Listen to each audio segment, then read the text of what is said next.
Chambers of the Occult may contain content that might not be suitable for all listeners. Listener discretion is advised.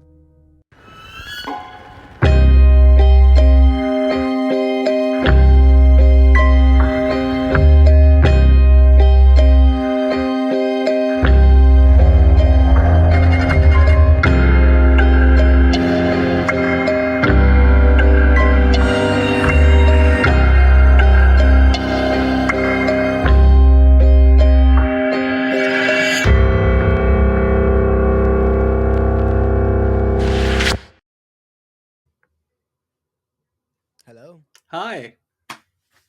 I thought I froze for a second. I know. I thought you did too. Okay, maybe I did.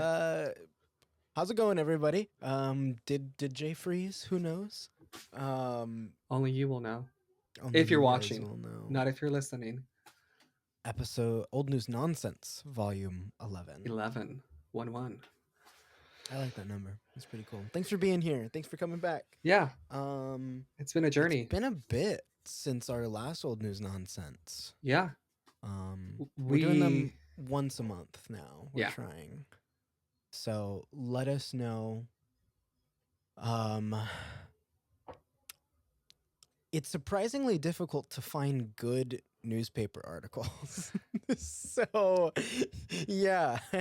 And the more we cover, the more we do this old news nonsense, the less we have to find. Yeah. So we're thinking that if we cut back to once a month instead of twice a month, it should help. Yeah, and also make it a little bit of a bonus. It's a paranormal and true crime podcast. So... And like you end the month off on like a funny, relaxed note, not like true crime murder shit. Yeah. And like plates flying off a shelf and things like that. Yeah. Anyway, we need your help more than ever. if you have newspaper articles. Oh, okay. I was gonna be like, with what?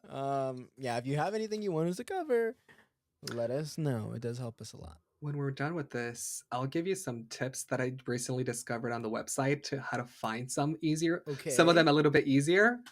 Okay. But yeah, we'll talk about that later. I'm always down for some tips. Yeah. Cool. But yeah, let's get started this week. Yeah. You gonna start us off? I'll start you guys off. Kind of did last week, and then we'll switch it up. I tried really hard to stay away from animals. Me too, but like it just happened. There's always at least one. There's always at least one. And in my stories, there's one story with the animals. I was able to like get the other ones to be not related to animals. Technically, two of mine are, but also are not at the same time. So okay, we'll find. Anyway, start. I'm intrigued. Okay. Yeah. So we're here for a good laugh. What's more funny than a corpse not being dead? Zombies are kind of scary. I don't know. Well, yeah. This headline. So this is from the Modesto Morning Herald in Modesto, California. So we're starting in California. And this is from June 17th, 1922. Good year. Good year. And it just starts with the headline. It's a year. It's a year. Yeah. It's a good year for this lady, though, because it says, corpse spoils wake, refuses to stay dead. Okay. So even though California covered it, it took place in New York. And it says, New York, June 16th. An hour after she had been prepared for burial today, Miss Rebecca Senpz sat up in her coffin. Physicians were summoned by the woman's children and relatives this afternoon, and at 5 o'clock, after she had suffered a paralytic stroke, she was pronounced dead. Ice was packed about her body, and candles were lightened. Neighbors who came in to console the woman's children were standing about the coffin. When the body stirred, Mrs. Senpz sat up and asked for a drink. She was like, yeah, basically. Actually, Can I get a Give me a Moscow glass of Mule? wine. Yeah. Like Some that was crazy. physician said that she will recover. Good. Now, this is quite a short one, but I was able to find a second one about the exact same lady, about the Okay. exact same scenario, so we can get some more insight into it. And this is the New York one. This is the Evening World, New York, New York, Saturday, June 17th, 1922. Okay. And this one starts by saying, well, the headline of this one, it says, quote in quotes, dead woman revives as body is packed with ice. Mrs. Senpz was supposed to have passed on after her paralytic stroke. The relatives and friends of Mrs. Rebecca Senpz, 65-year-old, assemble about her home, and once again they give everyone's address out of newspapers. It's weird, but Number 28 Lewis Street, okay. to celebrate a Shabbos of joy, as for one returned to them from the dead. They had gathered about her in mourning yesterday evening. They had been told that she could live, but a few hours after her third paralytic stroke, she became unconscious at 5 o'clock, and the physician and undertaker were hurriedly called. The undertaker arrived before the doctor. Two attendants brought in an oak box. The body was placed in it, and then ice was packed about it, and a sheet laid over it to keep the body until Monday. So don't die on a weekend. Oh, It oh, convenience everyone. no, okay, so she died on the weekend, and they're like, she quote unquote died Yeah. on the weekend, and they were like, oh, like I'm supposed to be off, and it was like, whatever, just pack her up, we'll deal with it on Monday. They like didn't, they were so lazy, Yeah. they didn't even check to see if she was actually dead. No. Someone That's pronounced her dead. crazy. That's crazy. Someone pronounced her dead. I mean, the Undertaker got there before the doctor, so I assume you want to wait, but they're clearly on some time schedule to like pack her with ice and let's move on. Yep. Yep. It continues by saying neighbors who hurried to console the family were astonished to see the end of the sheet at Mrs. Semp's feet begin to move. It was lifted up. Her feet were twitching.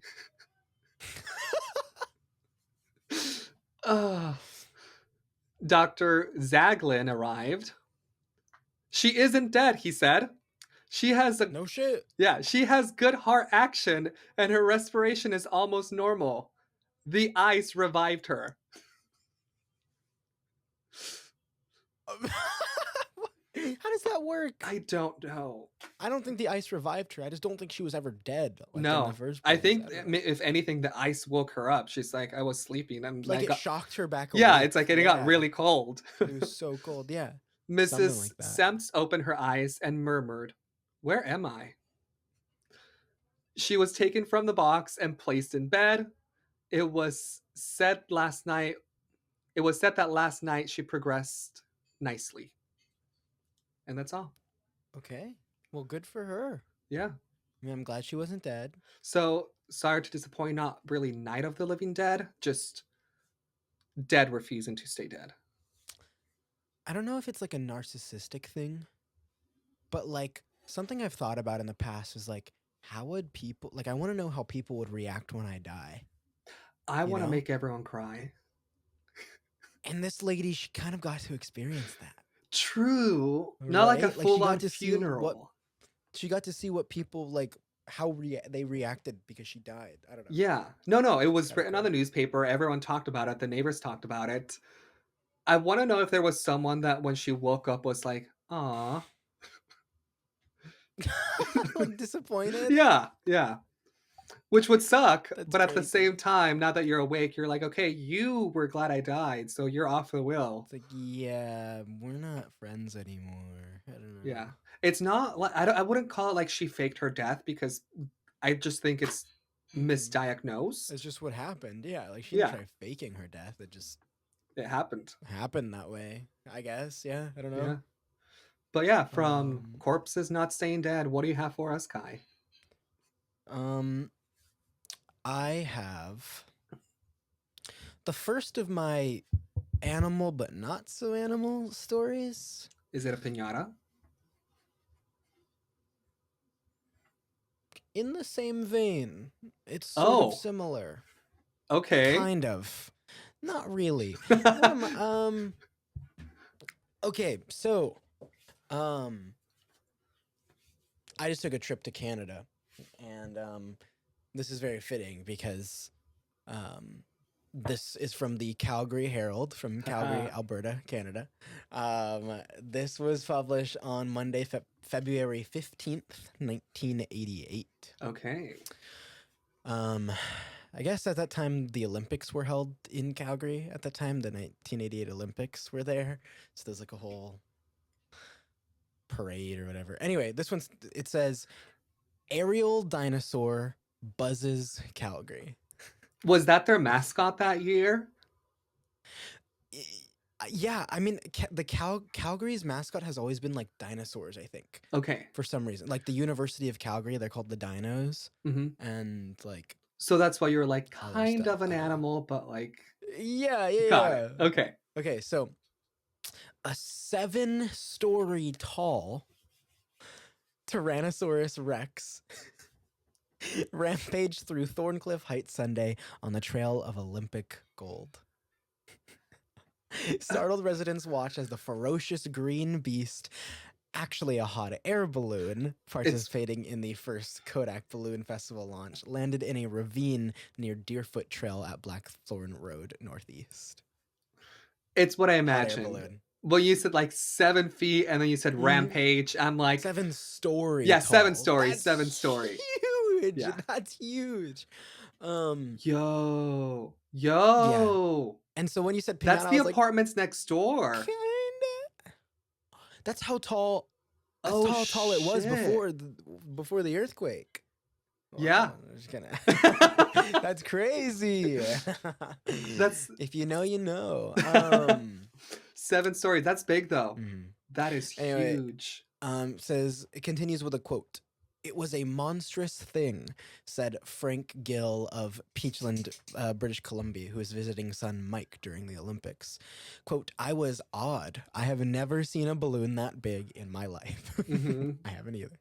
No. Mike, 29, watched as the dinosaur's tail hit a no parking sign. Then the claws started wiggling and the head lurched forward as the balloon collapsed, and pilot Tom Sage of Bristol, England, clambered out of the basket. Wait, what? What basket? Like, since it's a hot air balloon. Oh, right? okay. There's like the basket at the bottom of it. Yeah. So it was the heat. And so it was just like, I thought when you said like it hit like a stop sign, or like, yeah, I was gonna be like, it's gonna pop. It's gonna go down. But it's not gonna down without a fight. Yeah. Festival organizer Harold Warner said the landing of the balloon, which is not built to fly at high altitudes, was perfectly normal and safe. Sage said he'd, quote, had a nice flight over Calgary and found a nice big field to land in, end quote. A small rip in the dinosaur's tail will be repaired by today's launch. The dinosaur got the most reaction from the estimated 4,000 spectators gathered at the Shaganappi Golf Course launch site Sunday morning. 4,000 people came to watch this thing. I also assume it was probably their biggest one. Probably, yeah.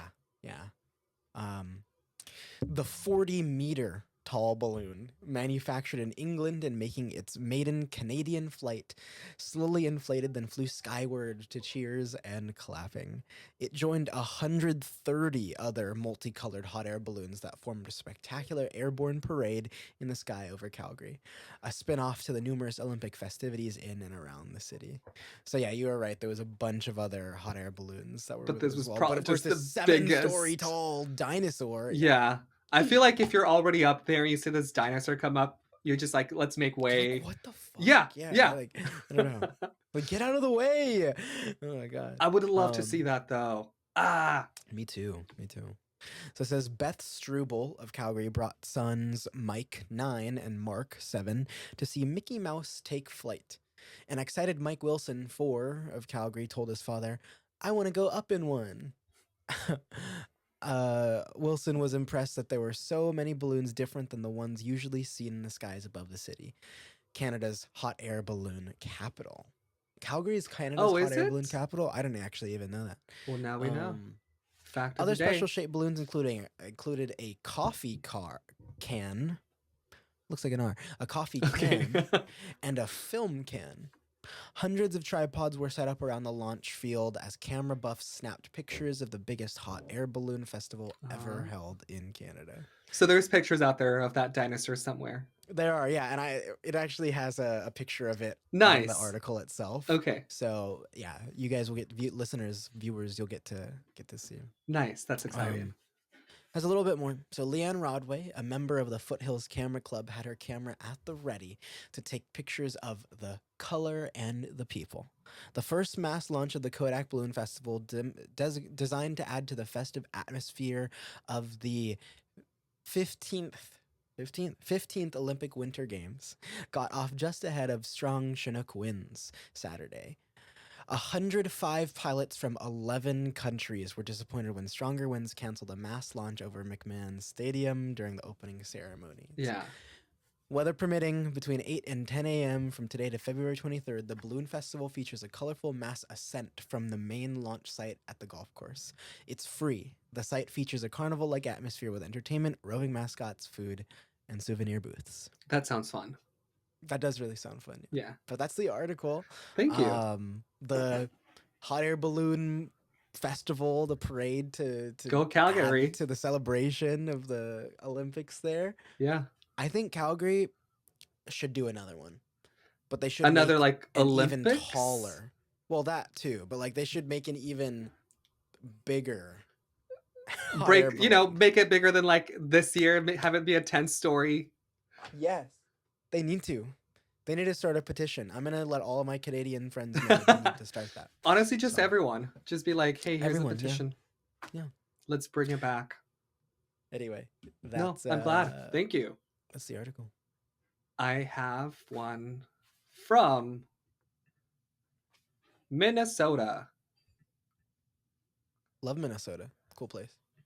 Now, this is from the Star Tribune, Minneapolis in Minnesota, Tuesday, March 30th, 1909. Question, as it's related to the clipping. How do you feel about cigarettes? I think they look cool. I think smoking them looks really cool. Like if you're there and you're like nonchalant and you're chilling and you're just like puffing on a cigarette and you're like alt, I think you look cool as fuck. But I also hate cigarettes and I think they're terrible and like I'll never smoke them. Got it. It's like so you can appreciate the aesthetics. I can appreciate the aesthetics of smoking cigarettes. Okay. But in actuality, no. Fair. Same. But saying that, cool. I guess this 9-year-old girl looked pretty fun and cool smoking a cigarette. Okay, wait, when was this? This was 1909.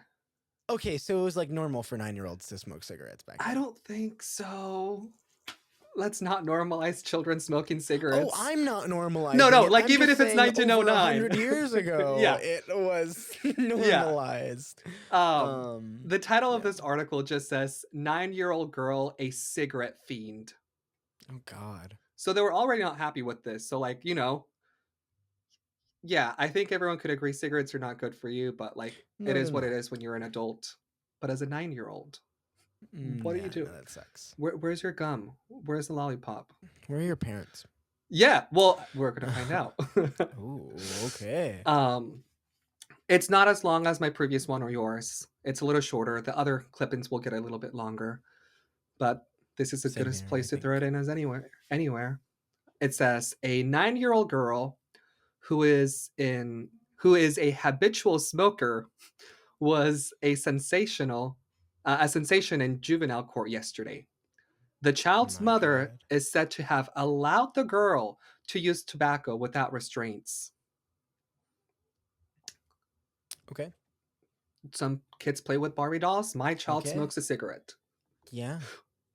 Great parenting. The girl smoker was taken in on a dependence charge, it being alleged to her mother that is not a proper person to take care of her. And her habitual use of cigarettes was then discovered. The little girl will probably be sent to the state school in Owatonna. Cigarette smoking is a serious menace. To the boys who are growing, said Judge John D. Smith. And then he continues by saying, I can tell the boys who use cigarettes when they are brought into the court even before they are questioned. They are shifty and they won't look straight in the eye. They are nervous and their hands have the yellow stain. Ew, it's gross. Yeah. Upon inquiry, it is found that the boys have been good students until recently when they began to use cigarettes. Now they can't keep their minds on their books and they are backwards in their lessons. And that is all. I tried finding more on this, but it's a minor, so there was no name given out. There was no name of the mother. Good. First of all, good. Yeah. But also, cigarettes bad, yes. However, are the cigarettes really the reason they're like turned upside down in school, or is it just because they don't care? Like, I just think they don't care. Yeah, like I don't think that's the cigarettes use. I think that's like kids being kids, like kids that are not being raised right being kids. It's once again, I think like the whole like correlation thing. It's like just because they smoke doesn't mean that they're not interested in school. This is true. But yeah. Anyway. So we got a smoking child. Cool well, we story. had a smoking child in our hand. It's been. I hope we have no more. How wouldn't that be nice? If you smoke, reconsider your life choices, please. Get help. That too. Yeah, actually. I mean, we all know they're bad. I think it. I'm gonna go on a little tangent. I think it's just related to it. Like we know it's bad, but like people still do it. Like we know McDonald's it's bad, but we still go to McDonald's. That's a stretch of a whatever it's called, but you know what? I get it. I get it. I've watched Super Size Me. Don't correct me, Kai. Super Size Me. He eats every single day. Yeah, breakfast, lunch, dinner. If you eat McDonald's like twice a week, you're gonna be fine. Yeah, for sure. Whatever. I mean, we also don't know how often this girl smoked, but then again, she was 9. I mean, but if you're 9 years old and you're smoking, you're probably smoking every day. And it's also like you're still developing. Like, don't put that in your body. If you smoke, yes, it looks cool, but that shit sucks. So you should probably like stop.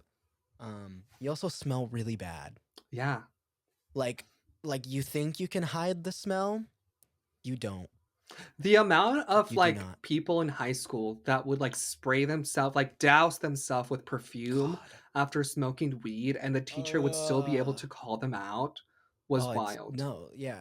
Like you are not hiding that shit. My junior year, my English teacher, he was like the football coach and he also taught English. And he was a very chill teacher, like if you did the work. But the one like rule that I remember, he said, it's like if you're gonna like be smoking like pot outside of class or like before class, he's like, I don't care. He's like, as long as you try to cover it up. If you show up and you smell like straight up reefer, like I'm kicking you out to the principal's office. If you come in here and you like douse yourself with cologne, perfume, whatever, it's like, okay, cool. You try to cover it up. Welcome to class.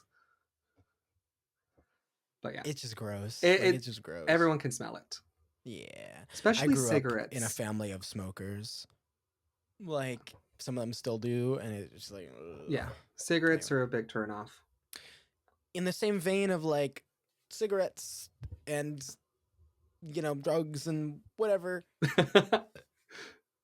I have my next article here, which is, to be honest, it's kind of sad.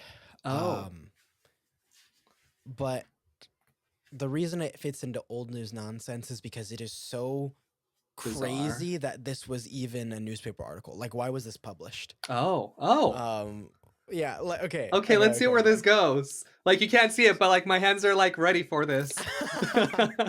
So, this is like a This was published through the San Francisco Examiner in San Francisco, California on Monday, August 6th, 1962. And so this was in sort of like an advice column type of thing. Like you Okay. write into it And and then you get a they response reply. back. Yeah. Okay. So it's called The Good Neighbor, I guess. The title of this one is Oh. Mother Drinks Too Much. So, Okay. yeah. I'll let you Okay. continue. A problem parent can be a sad burden to a sensitive adolescent. Yes. Quote, Dorothy writes, Dear Anita Day Hubbard. Anita Day Hubbard, I believe, is the person who's responding, who's Yeah, creating this. Yeah, I the forgot their columnists or name, but whatever. yeah, yeah. Yeah. So this person, Dorothy, is her name. She says, quote, I am 16 and my brother is 15. I am writing for both of us. The difficulty is my mother. She drinks. Our father is getting disgusted with her, and I can't blame him. She is generally drunk by the time he gets home, so for the last month, he has been staying downtown for dinner and not coming home Oh, until late. That makes my mother mad at him, and she drinks even more than more. ever. Yeah. I Wow. know we should try to love her, but how can we? She sleeps all morning and then gets up and slops around in a moo all afternoon with her hair every which way. I don't know what a moo is, by the I way. think I've heard it Let me look before, it and up. I think I know what it looks like. It's just like a sleeping dress. Oh, it's like a big like nightgown type of Yeah, thing. Yeah, yeah. okay. I just I looked it don't up. know Yeah. why it's Anyway, called I'm a dumb. moo if it's like a nickname. Moo, it's a fun name. Yeah. um anyway, yeah. With her hair every which way. Of course, we can't have our friends come to the house and we have to make all kinds of excuses to them. Other kids have nice, neat mothers they are proud of, and they like to have their kids bring their friends home. The trouble is that when my mother is not drinking, she's a very nice person and quite pretty too. This is a small town and everybody knows about everybody else. It is pretty hard for my Ooh, brother and me to live like this. yeah. My brother and I try to keep the house clean and we cook for ourselves all right. In fact, I'm a pretty good cook. My brother keeps the lawn cut and watered and we both manage the washing pretty well. My brother is very good for a boy. What can we do about our mother? Sometimes she can be wonderful, but mostly she is terrible. Wow, that's sad. Yeah. And so Like, there's the response to it. I'll read in just a yeah, second, yeah, but go for it. go ahead. No, go No, ahead. it's just Go gonna be ahead. like, that's sad. I'm like, It is, right? But I'm uh, also like, it's crazy that this was published in a public newspaper article, she right? didn't say her name, did she? Like the girl? Dorothy. Oh, Dorothy, that's Her it. name is But small Dorothy. town, they're gonna be But like Dorothy with a brother and a drunken mom. yeah, I like think, yeah. people are probably gonna know. I don't know. Yeah. Nowadays, we don't know Um. who you are, Dorothy, but back in that Mm-mm. time, that took a lot of guts. Yeah. So Anita, the columnist who's writing this, wrote, "Dear Dorothy." If you can realize that your mother is sick, as she undoubtedly must be, perhaps it will be a little easier for you to help her. It may be some comfort to know that many other young people are trying to cope with your sad problem, and are finding help in an organization called Alateens for the teenage children of alcoholics, and a branch Oh, of the work of Alcoholics Anonymous, which is for people with a drinking problem of their own, and Al Anon for the families of alcoholics. So they went into actual like serious like resources. resources, which is That's cool nice. though. I Yeah. didn't know that was a group. Mm. You didn't send me your address or your name, or I could have told you where to find the nearest chapter. You can write me again or send directly to Alateen, Box 182, Madison Square Station, New York, 10, New York. Be sure to send your address when you write. In the meantime, let your father know that you appreciate his problems and that you are ready to help in every way. Try to separate your natural distaste for your mother's habits from your basic love for her. But do write again Okay. so I can give you a more personal and private answer in a letter just for you. That's some good advice. That is some good advice. I would say like it's very like neutral, like unbiased in a way. It's like here's the resources, Yeah. but you've also written that like you do love your mother, she's a good person. Try to separate her from like her behavior. Yeah, And like, that's something I like as well, like trying to separate the person from the behavior that I don't like because yeah. it's like whatever. Mhm. No, that's a really Anyway, good advice. but yeah, I once again, not like the funniest article, but I read it and I was like, huh, like that's so It's odd that it would So be I was not published. expecting to read it Yeah. as a published piece of a news article, but also, I don't know, No, thank pretty you. cool. That's good. I Um, appreciate it. yeah, take it away. I have I'm gonna do the animal ones right now. Cause why not? Okay. um so this one, did you ever okay, when you think of rabbits, like a little white rabbit and a little black rabbit, what do you think of? I think of how cute they are. Okay. I think of how rabbits are adorable. Um, but a black and white rabbit specifically, like together, Yeah. Like if I they were don't like in know. a children's book. Oh, they're like husband and wife. They're like in Okay, thank love. They're you. two little Your they're two head little doesn't rabbits go in to love. Yeah. segregation.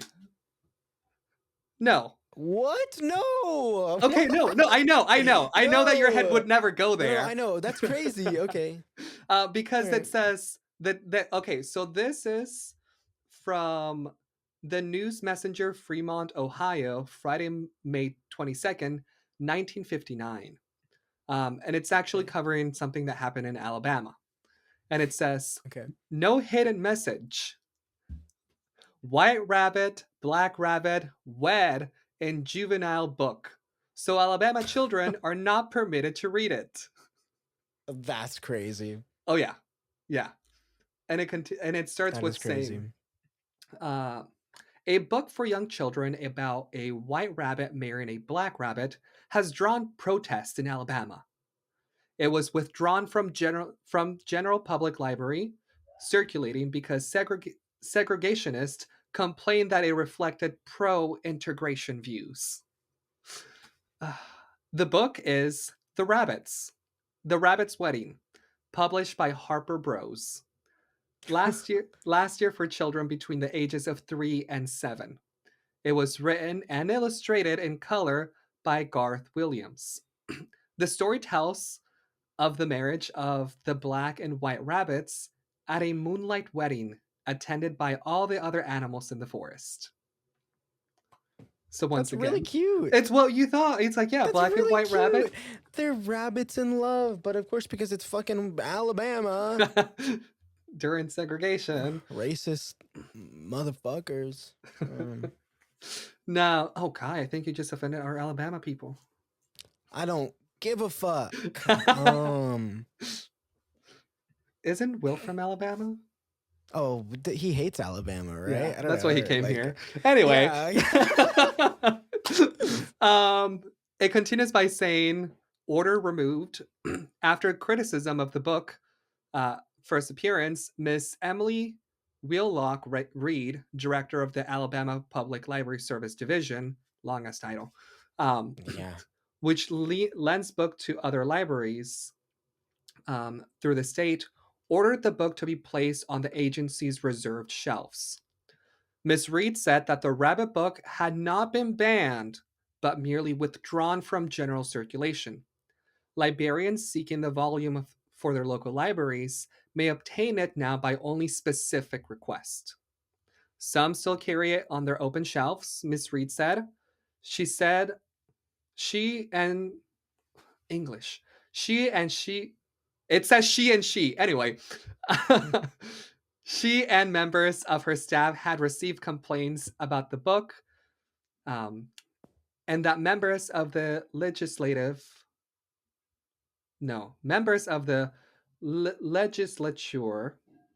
Legislature? Yeah.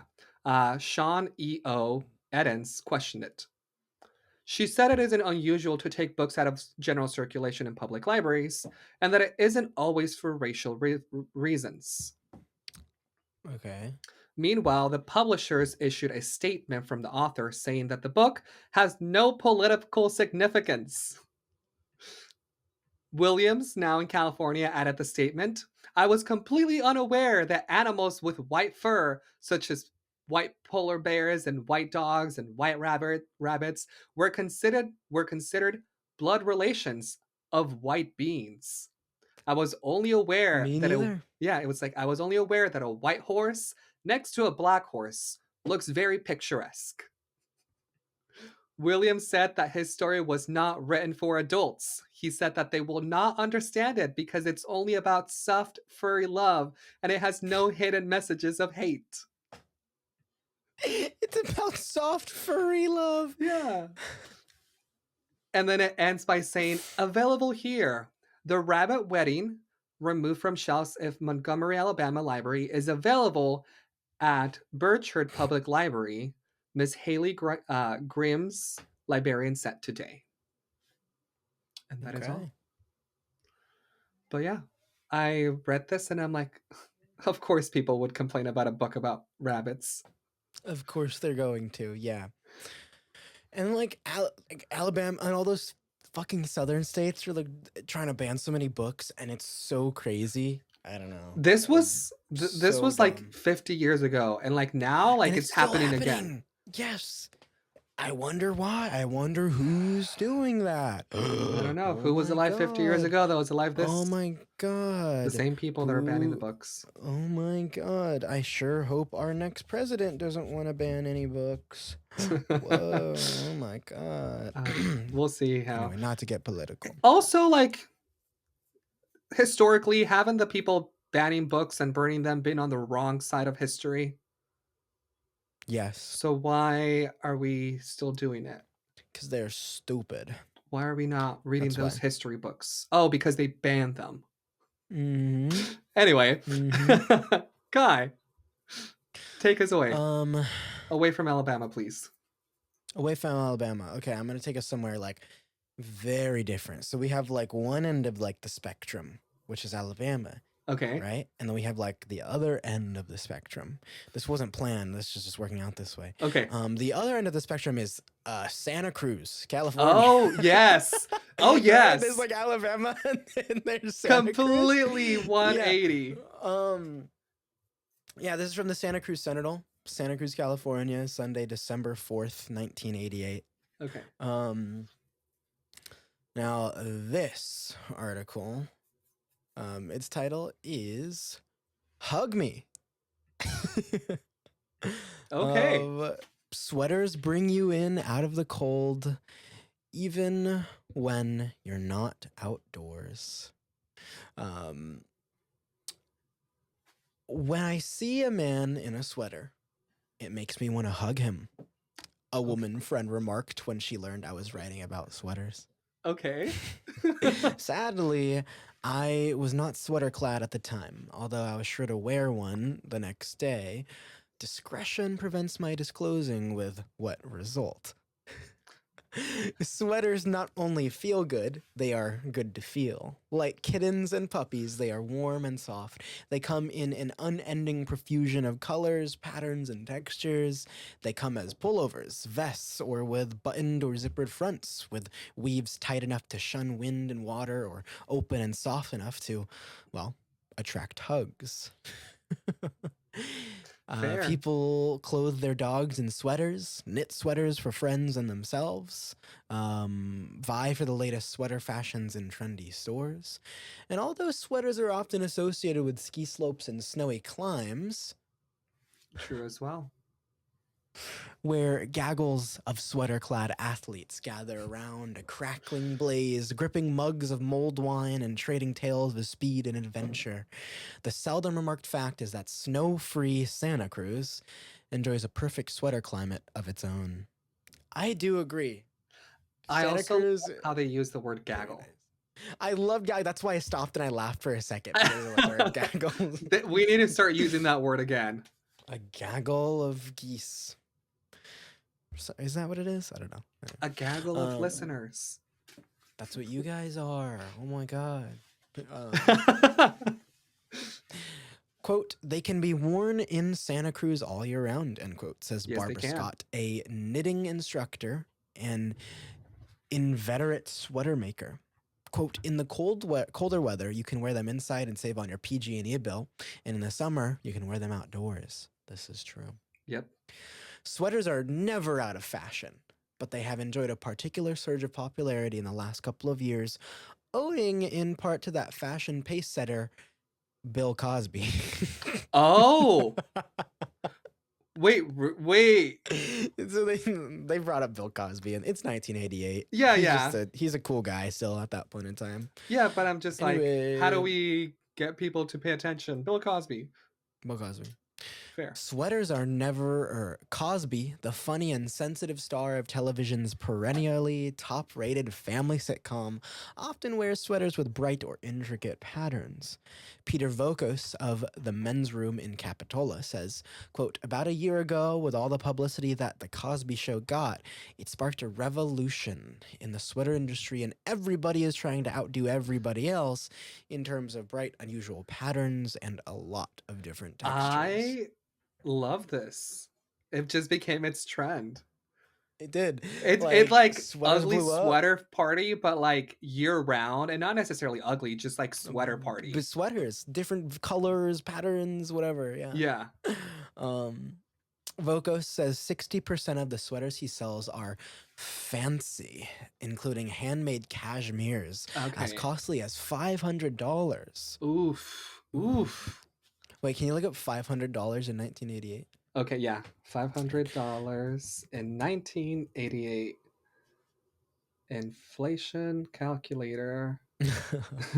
That would be $1,334 today, Wow. which for a Wow. cashmere sweater is not too far off? Question mark? No, I mean it's expensive, but like that makes sense. Cashmere is crazy expensive. Yeah.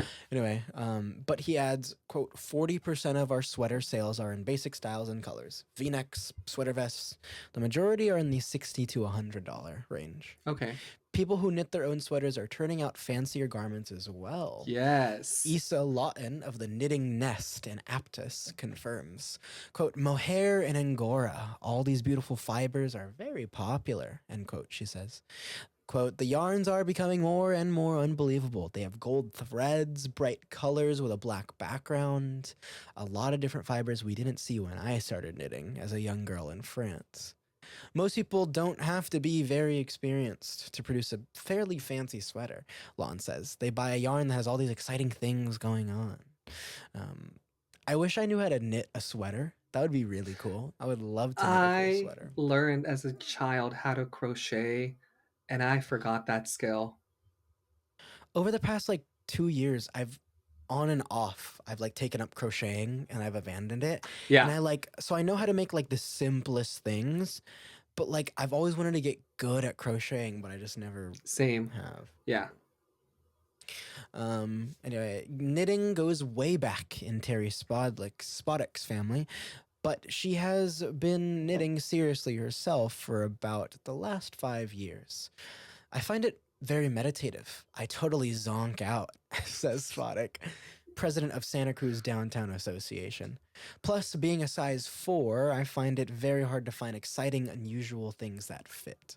Spodek's solution is to handcraft her own knit garments, mainly sweaters. Love that.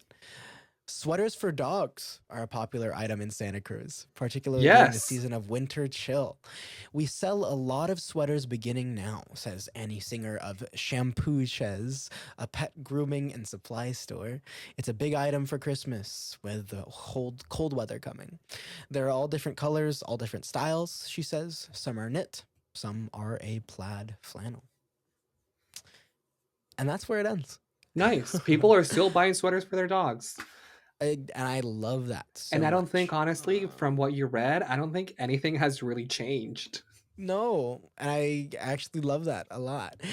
This article, it has some pictures with it of like dogs wearing sweaters and the lady who is Nice. like knitting herself. So, listeners, you guys will all get to see that when we post this too. Nice. Yeah, pretty fun little article about sweaters. Thank you. Yeah. I have one more for y'all. Obviously, we know what a spinster is. Yeah. Just fun fact, did you know that after a spinster, you would graduate to a different title if you're still unwed? What? Yeah. What So would it be? when you turn 26, you're no longer a spinster. You're now a thornback. What the fuck? I mean, that's a sick It name. is. It is. And I Thornback. feel like just getting to like be Kind of 26 and being derogatory. called now Thornback, I think that's an accomplishment of its own. Like you spent that long like being unwed and then like you're one of the few people who like gets to be called a thornback. Yeah. I don't know. I'm sure it was some like really derogatory term back then, but Oh, oh of well. course. Yeah. Yeah. Now we're just like, oh, that sounds really cool. The reason I'm bringing this up is because this is an article. First off, it's from the Capital Journal, Salem, Oregon, and it Okay. was published Tuesday, May 15th, 1951. And this is like a section that says for excuse you sorry for You're 10 good. rule readers, and the title says writer lists 10 ways for girls to remain spinsters. I want to hear it. Not how to not be a spinster, but how to How to remain a spinster. remain a spinster. Yeah, because once again, it's an accomplishment of its own. Mm-hmm. So this is written by Cynthia Lowry, and she starts her column, her tips, by saying, "It seems to be the fashion to get together a list of 10 rules on how to accomplish almost anything in life, any of life any of life's desires." Whoa, tongue twist. Okay. I don't know what happened there. Anyway, um, why 10 is such a handy number for rule purposes, I don't know, but it's the classic number. I'm an old 10 rule reader from way back in my time. We have the 10 rules for superb souffles, 10 rules for a lovely shining head of hair. There are Oh, okay. sets of 10 rules covering about every subject. But for the life of me, I can't seem to remember ever reading 10 Ways to Remain a Spinsters. Spinster. Mm-hmm. Although I seem to have run through a number of series on how to remain a bachelor. And come to think of it, I've never seen a set entitled 10 Ways to Win a Wife. Of course, I don't think I've ever known a girl who was determined to remain a spinster all her life. However, there must be females somewhere in the world who sincerely wish to maintain their single Oh blessedness. yeah, I'm sure. Yeah. We all know that they are male, we have evidence, who fight off the wedding band as if it were a branding iron. For the benefit of that portion of womanhood which wishes to continue being carefree, untamed, and self supporting the rest of their life, herewith a set of rules which are guaranteed to keep the obeyer from dangerous proximity to the altar. Rule number one: every time you meet an attractive man who is a little taller than you and obviously unattached, ask him immediately A, if he's married, and B, what he does for a living. Okay, the two first questions. Well, question number two. Oh, okay. Yeah, it was like Like like one tip question, number like one. together. Here's two questions for you to Got it. ask. Yeah. Got it. Tip number two: don't spend a lot of time worrying about clothes and take manicures and shiny shoes. Um, take to heart all Solid the stuff advice. men say about not liking lipstick and nail polish. Don't even wear any. Tip Okay. number three: talk about yourself a lot and let every man you meet know what a smart girl and clever businesswoman you are, Yes. and Yes. give him an impression you make just about twice as what he does. Go off. Yeah, put him in his place, I Please guess. do. Number four. I love Girl this one. boss. Actually, we just talked about this briefly, but number four: light your own cigarettes. Mm-hmm. Insist Power on, move. yep, Girl boss. insist on Dutch treats and argue him out of such ideas as taxing you all the way home, helping you across the street, and removing his hat in elevators. Tell him all about equal rights for women. Yes. Tip number 5. Top all his anecdotes if you can. Tell rough smoker stories in mixed company. Break into his favorite stories with the punchline.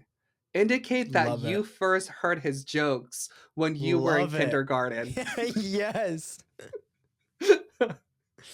Just like one up him in every way possible. Literally, and I love this. Tip number 6. Drink too many cocktails at parties and always order the most expensive entree on the menu. Tip I mean, number if you have the 7. money for that. Fair. Tip number 7. Don't let him think he's the only fish in the pond. Make references to other fellows and dream up tall, rich, and handsome ones while you're at it. Yes. Number 8. Yawn when he starts talking about baseball, Please. boxing, or love, and launch into a discussion of international situation, capital versus labor, or something you've boned up on. Avant-garde poetry is good if you're hard up, and Love you can that. always make nasty remarks about other women of his acquaintance or talk about dieting. Okay, that's just fucked. Like Yeah. that's just fucked. Sometimes you gotta pull those hard ones. Be I like, guess so. I guess you have to. You have to really go in, like if really dig deep. if you did 1 through 7 and he's still Digging in. interested, that's when you pull out number 8. Number 9, confide in him. Tell him about your ill health. Tell him of your Oh, fanatic devotion to canaries and other house pets, and explain how you like them much better than children. that you can do. Yes. Yeah. And also The children part specifically. that might not be a complete lie. Mm, And then number definitely 10, not.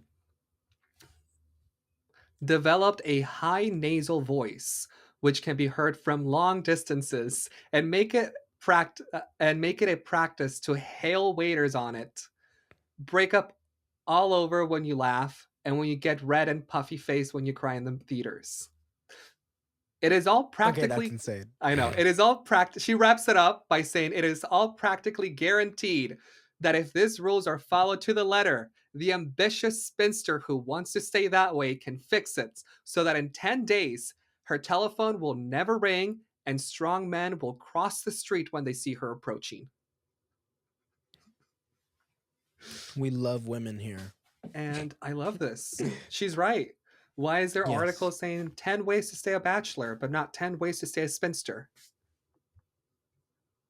This is Now, crazy. now there I don't is. know. Good.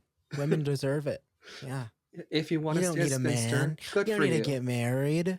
Not if you make Yeah. twice what they make. No, fuck yeah, exactly. Yeah. Not if you like your canaries better than kids. I think I do. Mhm. So I don't even have canaries. I want to be a spinster. You could identify as a spinster. I guess I could, couldn't I? And then at 26, Thornback. All right. That's all for Last me. one for me is a bit of a long one, but I thought it was a fun read. Go for it. And also some fun pictures on this article that we'll be posting. All right. So this one is from the Austin American Statesman, published in Austin, Texas, Thursday, May 29th, 1997. Okay. So the title of this one is Beware, the Tamagotchis are gonna get ya. Is this some one- like propaganda against Tamagotchis? Oh, just you wait. I had one. I had multiple. I never had one, but I always wanted one. I kept just losing them. I always thought I would just kill it, like accidentally, because I would forget. So it's probably a good thing. Fair. Anyway, this one jumps right into it. I am the worst kind of person. I should never have gotten a pet. The one good thing that has come out of all of this is that I have realized I am not the sort to have the responsibility of maintaining a life. My hands have starved, abused, and killed. I'm There. sorry. There, it is out in the open. I have killed my pet again and again. Please Good tell thing me there's a it's. reset button. Oh, I was like, please tell me that they're talking about a Tamagotchi. Yes, yes, yes, yes, yes, Okay. yes. Welcome to the world of the Bandai Electronics Tamagotchi. Yes. Little egg in Japanese. The original virtual reality pet that's taking Japan, America, and most recently, Austin by storm. The Ooh. concept is the same as a regular pet, only this one is battery operated. Once turned on, this beeping entity requires virtual food, discipline, and love. If you Uh, provide these things, your Tamagotchi will grow up to live a happy life, then die a restful death and be born again. okay. If you neglect your Tamagotchi, the pet dies a horrible death, and you, the terrible parent, must live with the guilt and, as I have done 4 times now, press the reset button. Was it that? I don't remember it having like a horrible death. And now No, I'm. I mean they're definitely dramatizing it, but Yeah, it's yeah, it's yeah. Now I'm funny. just afraid that I blacked Mm. out that childhood Oh yeah, like the experience. trauma from it. I was looking through other Tamagotchi articles, and there was Mhm. one literally talking about how like a kid Tamagotchi died, and he like cried hysterically about it because it was like his first exposure to death type of thing. And I Oh, was like, oh my god. oh, Which this article gets into a little bit in just that's a second. hard, but Yeah. also like I think that's a easy way to expose them to it. In a way, yeah. Yeah, I can see that. Um, so it continues saying the amazing thing about these toys is their popularity. In 5 months, 5.5 million units have been sold in Japan, and Whoa. 4 million virtual pets are being shipped to the United States. The numbers would seem to indicate we have a fad on our hands. Mm-hmm. Picture a computerized pet rock, a responsive beanie baby, or an Elmo equipped with artificial intelligence. But this has the Okay. potential to be much more than a fad. In Japan, people are naming their Tamagotchis, making little beds for them to sleep in and carrying them Oh. wherever they go. The New York Times reported proud owners of the digital toys who've had priests perform death rituals when they died. Okay. Everything else was cute. The little like naming them. I'm like, I would name it. Making bets. I'm like, I wouldn't do it, but I wouldn't complain. I'm like, oh, that's really cute. Mhm. The priest. Bringing in a priest Okay. for a death ritual is crazy. See, Um, no, I know. Anyway, keep going. Quote, in Japan, pets are still a rarity, end quote, said Mm. Carol Messa, a Bandai spokeswoman. Quote, this is designed to be an electronic pet. With that said, and America poised to be the next country to catch Tamagotchi fever, we have to really look at the possible repercussions. What will this little computerized pet do to the real pet population? Will they break the hearts of their owners? And how many Tamagotchi funerals will I be attending in the coming months? Psychotherapist Alan Griffin believes much of Tamagotchi's popularity is based on the fact that it's a computer. He said a computer is compelling, and when coupled with human like emotional responses, makes Tamagotchi something people can adhere to. Griffin finds a Mhm. problem in the fact that the pet dies. Quote, adults can handle it, he said. I'm worried about the kids. You can't say goodbye to a computer, and it's really rough when you can't go through a proper mourning process. End quote. Okay. I guess I see that. I see that, but that's only if like you're really looking at your Tamagotchi as like a real pet. You Yeah, know what I most mean? of them are gonna see it as a Like, toy. oh, it's a little toy. Yeah, Yeah. Or I mean, maybe back then, since it was so brand new, they didn't. But like nowadays, it's like, oh, it's just a little yeah, for computer sure. toy, whatever. I don't know. Yeah. Anyway, Griffin, the psychotherapist, also thinks the reset button isn't such a good idea. Quote, at best, it would give the child an unrealistic view of death. At worst, it could confuse the child as to the way death works. End quote. I think we're reading too much into I think it. you're reading too much into it. I think you're taking it too far, Griffin. Yeah. Yeah, I don't know, whatever. I I disagree. think the average child is just gonna be like, my pet died, like mom, dad, my Tamagotchi died. Like, can you reset it? Yeah. Exactly. Well, like maybe cry for a minute or two and then go back to it. Shed a tear. I know Yeah. I would. I feel like if anything, it becomes like the goal to keep it alive longer and longer. Mhm. So I don't think. Anyway, Yeah. yeah. When Beth Wilson, education director of the Humane Society, heard about the Tamagotchi craze, she said she had no reason to think the toy would impact the live pet population. In fact, she believes that a toy like this can be a good thing for pets. Quote, if people are into the fun aspects of having a pet, then they should get the computer, she said. Hmm. This might be a fantastic way to educate and prepare the human population on the responsibility of owning a pet. I actually agree with that. Like, you give it to a kid, you could help teach them responsibility to take care of It's something. training them to have a pet. You will Hmm. have to feed it. You will have to Hmm. clean after it. You will have to bathe it. Whatever you do with the Yeah. Tamagotchi, but Hmm. in real life. Yeah. While speaking with Wilson, the education director, my newest Tamagotchi, number 5, I've named him Ernest, starts beeping. Oh, He's hungry, and the okay. skull and crossbones denotes that he is sick. I turn the sound off and continue my conversation. After a while, I look on the tiny screen only to see that Ernest has bitten the dust, just as Wilson delivers her last quote. Quote, I suppose, if you think about it, it's better to kill something in virtual reality than in real life. End quote. Yeah. I I agree. I say as I once again press the reset button. Okay, I like how like there's some comedies weaved in here, some serious topics. We talk about Tamagotchi. I like it. And that's the article. Thank you.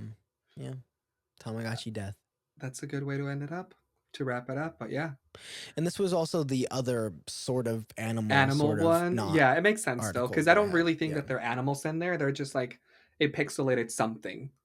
yeah. Yeah, cool. Thank Anyway, you. Well, listeners, old news nonsense, volume 11. volume 11. It's in the books. Um, and on YouTube. Okay, yeah. If you haven't been watching our videos, check them out. We've been posting our last like month and a half, 2 months of episodes on YouTube now, Yeah. We've been something putting like a that. lot of stuff up there. Yeah. Check out Check the out all of reels. our TikToks and YouTube Shorts and Comment. Instagram Reels, all of that. Let us know what you think. We love responding to your comments when we get around to it. That's Hey, kind of on me. I need to do a better job. don't call So us out like that. I'm calling myself out, babe. But yeah, this was fun. Let us know what you guys thought. Let us know if you miss old news nonsense being twice Yeah. a week. Who knows? Maybe we'll reconsider. Twice a week. But twice a month. I'm Twice like, a I week don't is way think too we'd be many. able to find enough to keep going twice a Oh, we week. wouldn't. We would not be able to. I mean, we probably Um, wouldn't just have it be fun stuff, but yeah. Anyway, Well, because it's not only the fact that you're trying to find like a good article, you're also trying to find one that's not too long, but not yeah, too short I don't either, mind the too long right? ones, to be I'm honest. fine with a couple of longer Your ones here Tamagotchi and one there. was Yeah. fine. Well, yeah, that was It's good. also why I threw like the 9-year-old smoker girl, because like it was Keep shorter a shorter compared to one. Yeah. everything else. Yeah. Cool. Well, I had a good Stay time. hydrated. Yes, stay hydrated. Drink your water. I have no water. I haven't drank enough water today. That is Um, a issue. it is. I've been drinking like because of work. I've been drinking an energy drink every day, and like it's not a problem yet. But Is that the only thing you're drinking?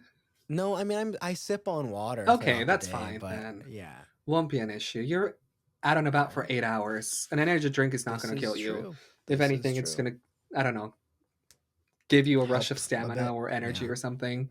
Yeah. Yeah. Anyway, Thank you guys. thanks for being here. Stay awesome. Happy holidays. Yeah. Really hope you enjoy time with your family if you celebrate what you celebrate. If you celebrate Thanksgiving, have a good Thanksgiving. Otherwise, Mhm. just enjoy your time off. If Yeah, you next month as well, holidays, and just celebrate, take it easy, guys. Take a yeah, break, relax. You deserve it. hopefully you get that time off. Yeah, yeah. Recover. It's been a It's year. when you submit that time off request, it's not a request. That's you telling your boss, I'm not going to be here this day. You can accept that or not. That's always how yeah. I treat it because I Yes. give it with plenty of time. I'm like, hey, I'm going to be gone in 3 months. This is not like a request, Mhm. it's a heads up. I'm going to be gone in 3 months. This is not legal advice. You cannot pin this back on us. But Yeah, it's just how we deal with our life issues, work. yeah. You have the authority over your own life. Make the best of it. Yeah. And with that, we're out. Kai? Smurf. Ah! Good night. Bye, guys. Thanks for listening to Chambers of the Occult. For photos, sources, and anything else mentioned during the episode, check out our website at chambersoftheoccult.com. You'll find everything you need there if you do find yourself wanting more. You can also follow us on all of our socials at Chambers of the Occult and on Twitter at COTO Podcast. If you have any questions, comments, recommendations, personal anecdotes, or concerns, let us know.